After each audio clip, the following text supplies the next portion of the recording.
श्री परमात्मेय नमः। श्रीकृष्णाला वंदन करून आज भक्ती विजय ग्रंथ चालू करणार आहे। आपण नक्की ऐका। भक्ती विजय ग्रंथ कशाला म्हणतात, भक्ती कशाला म्हणतात आणि विजय कशाला म्हणतात हे आज आपल्याला सांगणार आहे। विजय म्हणजे काय? एखादा नगरसेवक विजयी झाला, त्याला बहुमताने मतदान झालं आणि तो विजयी झाला, ह्याला म्हणतात का विजयी? याला म्हणतात का विजयी? मग विजय कशात आहे हे आपल्याला बघायचं आहे। एखादा सरपंच, त्याला भरपूर मत त्याच्याकडून आहेत म्हणून तो विजयी झाला, हा विजय आहे का? विजय म्हणजे कोणता, विजय म्हणजे काय हे आपल्याला समजलं पाहिजे। विजय कशामध्ये आहे? एखादा खूप मोठा सिंगर का, तो सगळ्या याच्यात त्याला यश आलं आणि तो विजयी झाला, ह्याला म्हणतात का विजयी? विजय म्हणजे काय हेच आपल्याला अजून पूर्णपणे माहिती नाही।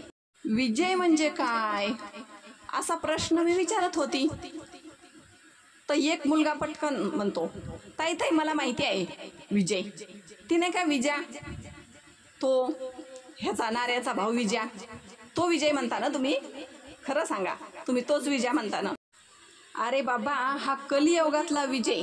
अहो कलियुगातलाच, आता काय सत्ययुग आहे का? काय कलियुगच तर आहे, कलियुगातलाच विजय म्हणतोय मी। तो विजय नाही, भक्तीचा विजय। भक्ती कोण? ती रामेची बहीण का? बाबा रामेची बहीण नाही रे, आपण भगवंताची भक्ती करतो ना, ती भक्ती। हा आता समजलं। म्हणजे आपण सकाळी उठतो, स्नान करतो, देवाला स्नान घालतो, पितांबरीन घासून घेतो, स्वच्छ चकाचक दिसले पाहिजे देव, मंदिर चमकलं पाहिजे, लाइटिंग लावतो, ही भक्ती का? अरे तुला खरंच ही भक्ती वाटते का रे? आणि संत खरंच याच्यावर विजयी झाले का? तुला असं वाटतं का खरंच या भक्तीवर संत विजयी झाले? नाही रे। ह्या भक्तीत, ही भक्ती कशी आहे सांगू का तुला? आता तू सांगितली ती, आपल्या घरी पाहुणे येतात, आपण आपलं ऐश्वर्य दाखवायचं काम करतो का? नवीन भांडे काढायचे, नवीन ट्रे काढायचा, नवीन कप, नवीन कपात चहा, ही दिखाऊ भक्ती झाली। अशी भक्ती नाही। संतांनी भक्ती केली ना, पण ही अशी नाही केली। कशी केली माहितीये? संत तुकाराम महाराज कशी भक्ती करायला सांगतात हे ऐका। हाची माझा नेम, न फिरे माघारी, बसले शेजारी गोविंदाच्या।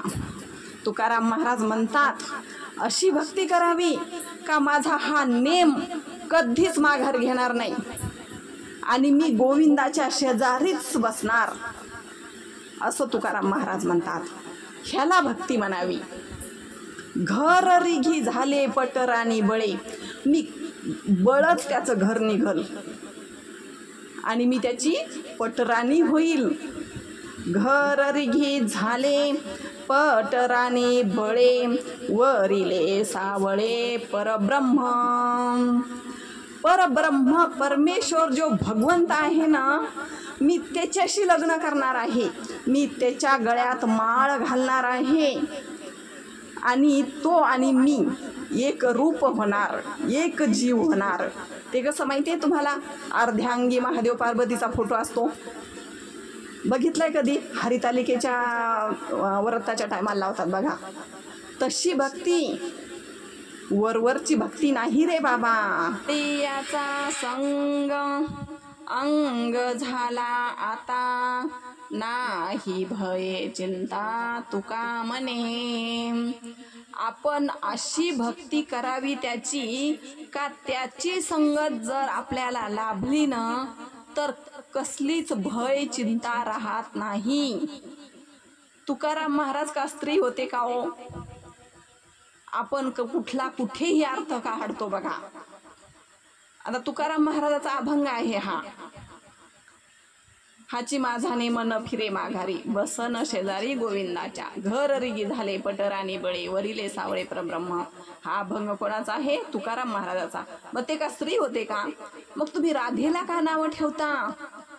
श्रीकृष्ण आणि राधा ही भक्ती होती आणि कृष्ण हा भगवंत आहे.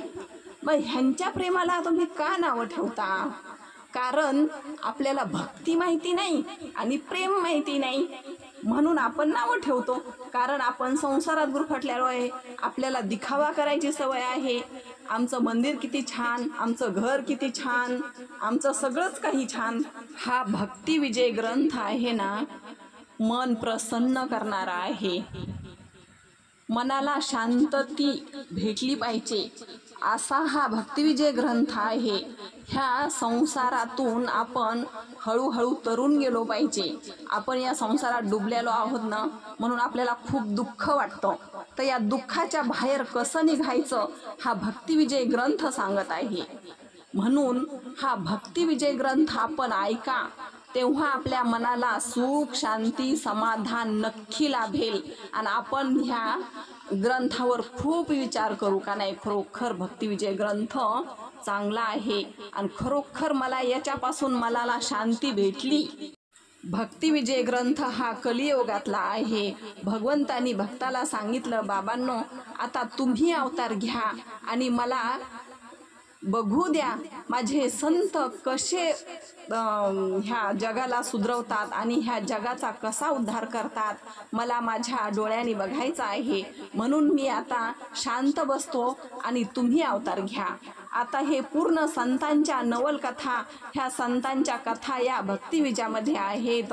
म्हणून आपण नक्की हा भक्तिविजय ग्रंथ पूर्ण ऐकला पाहिजे.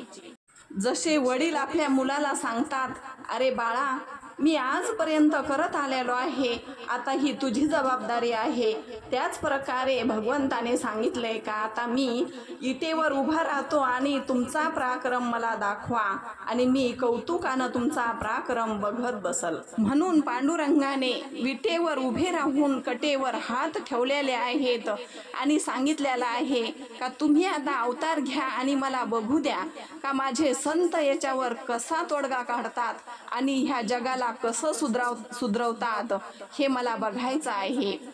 रामविजय जो झालेला आहे तो कृतयुगात झालेला आहे आणि हरिविजय द्वापर युगात झालेला आहे. पण ह्या कलियुगात संतांचा विजय कसा झालेला आहे हे आपल्याला बघायचं आहे. भक्तीचा विजय कसा झालेला आहे हे आपल्याला ऐकायचं आहे. म्हणून हा भक्तिविजय ग्रंथ सुंदर आहे आणि ह्या ग्रंथाने मन शांत होतं. जर आपण डोळे मिटून हा ग्रंथ ऐकला ना तर आपल्याला खूप छान वाटेल आणि कसलीच भय चिंता राहणार नाही. भक्तिविजय ग्रंथातला पहिल्या अध्यायातला सार आहे हा. आता दुसरा अध्याय आपण पुढच्या व्हिडिओमध्ये बघणार आहोत. आपण नक्की बघा आणि आवडला तर संतांचे बोल यूट्यूब चॅनलला सबस्क्राईब करा.